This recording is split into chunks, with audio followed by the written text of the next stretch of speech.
Here's Andrew McCabe on CNN in the 8 a.m. hour and his reaction to this, which is indicative of everything that happened during all the coverage I watched on CNN. But here's a taste. Watch. What do you think about the FBI director tweeting that out as this is happening? So I should say, with respect to the director's social media posting, I mean, it's yet another example of, in my opinion, Kash Patel failing to live up to the example of his predecessors. He wanted to draw attention to this law enforcement, this sensitive law enforcement activity at John Bolton's house, which anytime you draw press attention to a search warrant execution, you are elevating the risk that is posed to both the agents and the occupants at that place. So it's a pretty irresponsible thing to do. Totally irresponsible. It would be deeply irresponsible and dangerous, both for the target of the raid and the FBI agents. It's not done, except when it is done to people like journalist James O'Keefe, who had his home raided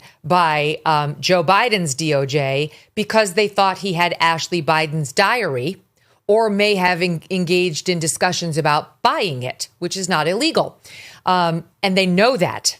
They know that it's illegal to steal a diary, but it is not illegal for a press person, without having been in on the theft, to then possibly publish it, which is what James was considering, and he was open about that. That does not lead to FBI raids in normal America, only in Joe Biden's America.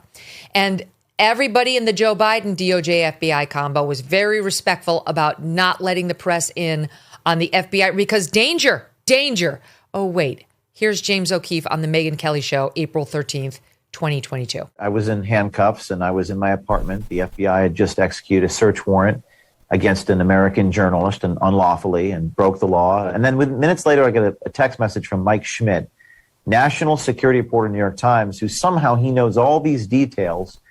And I don't think the neighbors tipped him off that this is something that he knew. He had leaks from the Department of Justice. But how could that have been? The example was being set for Kash Patel by the Merrick Garland DOJ. How could the New York Times have known that James O'Keefe was being raided by the FBI in the moment it was happening? That's dangerous.